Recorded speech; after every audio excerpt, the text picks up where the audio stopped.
అందరికీ నమస్కారం. తన్వి చెప్పే కథలకు స్వాగతం. ఈరోజే మొదటిసారిగా మా ఛానల్ చూస్తున్నట్లయితే ప్లీజ్ లైక్ చేయండి, షేర్ చేయండి, సబ్స్క్రైబ్ చేసి మమ్మల్ని సపోర్ట్ చేయండి. ఈరోజే విజయ ఏకాదశి. ఎంతో పవిత్రమైన విశేషమైన రోజు. సంవత్సరానికి 24 ఏకాదశులు వస్తాయి. ఒక్కో ఏకాదశికి ఒక్కో ప్రత్యేకత ఉంటుంది. ఈ రోజున విజయ ఏకాదశి. విజయ ఏకాదశి నాడు విష్ణుమూర్తిని భక్తి శ్రద్ధలతో పూజిస్తే కష్టాలు బాధలు తొలగి సకల సంపదలు చేకూరుతాయి. ఈసారి విజయ ఏకాదశి బుధవారం రోజు వచ్చింది. మరి ఇంతటి విశేషమైన రోజున విజయ ఏకాదశి వ్రత కథ వింటే చాలు, పాపాలన్నీ తొలగిపోతాయి. మరి ఆ కథ ఏంటో మనం ఇప్పుడు ఈ వీడియోలో చూద్దాం. ఒకానొకసారి నారదముని బ్రహ్మదేవు దగ్గరికి వెళ్ళి తనకి ఈ విజయ ఏకాదశి యొక్క విశిష్టం తెలుపమని కోరెను. అప్పుడు బ్రహ్మ ఈ విధంగా చెప్పడం ఆరంభించాడు. ఓ నారద మహాముని, ఇంతకుముందు ఎవరికి దీని వ్రతమహత్యం గురించి చెప్పలేదు. నువ్వు అడిగినావు కావున నీకు తెలియజేసేదను, వినుము. ఈ ఏకాదశి వ్రతం అన్ని పాపాలను హరిస్తుంది. ఈ పేరులో చెప్పిన విధంగానే ఈ ఏకాదశి వ్రతం అన్ని విజయాల్ని చేకూరుస్తుంది. అందుకు సందేహమే లేదు. శ్రీరామచంద్రుడు 14 సంవత్సరములు అరణ్యవాసం చేసినప్పుడు సీత లక్ష్మణులతో కలిసి పంచవటిలో నివసించేవాడు.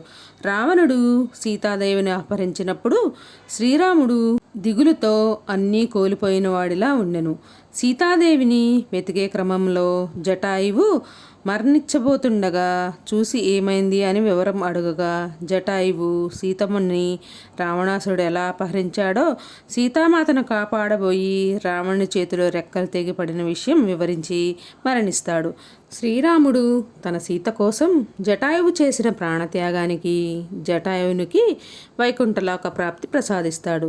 సీతాదేవిని వెతికే క్రమంలో కబంధుణ్ణి సంహరిస్తాడు. ఆ తరువాత శ్రీరాముడు సుగ్రీవుడు స్నేహితులవుతారు. సుగ్రీవుడు వానరసేనకు రాజు ఒకటి చేత సీతమ్మ వారిని వెతకడానికి పెద్ద వానరసేనను తయారు చేసి హనుమంతుని సీతమ్మను వెతకడానికి లంకకు వెళ్ళి వెతకమని ఆజ్ఞ వేస్తాడు. హనుమ లంకలో సీతమ్మను అశోకవనంలో చూసి శ్రీరాముని ముద్రికను చూపి ఆయా గుణగుణాలను కొనియాడి హితవు పలికి సీతాదేవి దగ్గర ఉంగరం తీసుకొని తిరిగి శ్రీరాముని దగ్గరకు వచ్చి వివరించెను. శ్రీరాముడు సుగ్రీవుని సహాయంతో లంకా నగరానికి వెళ్ళాలంటే ఆ సముద్రాన్ని దాటడం అంత సులువు కాదని గ్రహించి లక్ష్మణునితో ఇలా అన్నాడు. ఓ సుమిత్ర కుమార, ఈ సముద్రముని దాటడం అంత సులువే కాదు. ఇప్పుడు మనం ఏమి చేయవలను అనగా, ఒక గొప్ప ఋషి ఇక్కడికి దగ్గరలోనే ఉన్నాడు. ఆ ఉత్తముణ్ణి అడిగి మన కర్తవ్యం ఏమిటో కనుక్కుందాం. ఆయన మాత్రమే మనకి ఈ సమయంలో సహాయపడగలడు. ఆ తర్వాత ఆ ఋషి దగ్గరికి బయలుదేరారు. ఋషిని చేరుతూనే నమస్కరించి కుశలములు అడిగారు. వారు వచ్చిన పనిని వివరించారు. ఋషి రామునితో ఇలా అంటాడు. శ్రీరామ, నేను నీకు ఉపవాస దీక్షను వివరిస్తాను. శ్రద్ధగా వినుము. దీన్ని ఆచరించడం ద్వారా నీకు తప్పకుండా విజయం లభిస్తుంది.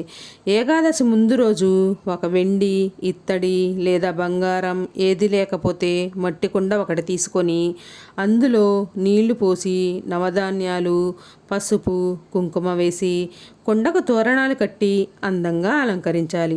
దీనిని శ్రీమన్నారాయణుడి దగ్గర పెట్టాలి. మరునాడు ఏకాదశి ఉదయమే స్నానం చేసి భక్తి శ్రద్ధలతో శ్రీమన్నారాయణకు పూజ చేసి ఈ కుండకి పసుపు, కుంకుమ, గంధం, అక్షింతలు వేసి నమస్కరించి ఉపవసించి రాత్రికి జాగరణ చేయాలి. మరునాడు ద్వాదశి తిథి రాగానే మళ్ళీ ఆ కొండకి పూజ చేసి ఏదైనా ఒక నదిలో కలిపేయాలి.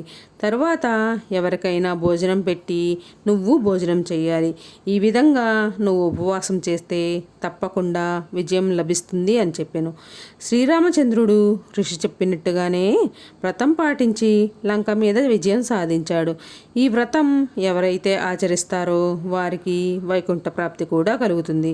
ఓ నారద, ఈ విధంగా ఎవరు ఈ ఏకాదశి వ్రతం నమ్మకంతో భక్తి శ్రద్ధలతో ఆచరిస్తారో వారి అతి ఘోరమైన పాపాలు అయినను హరించబోయి విజయం లభిస్తుంది మరియు వైకుంఠలోక ప్రాప్తి లభిస్తుంది.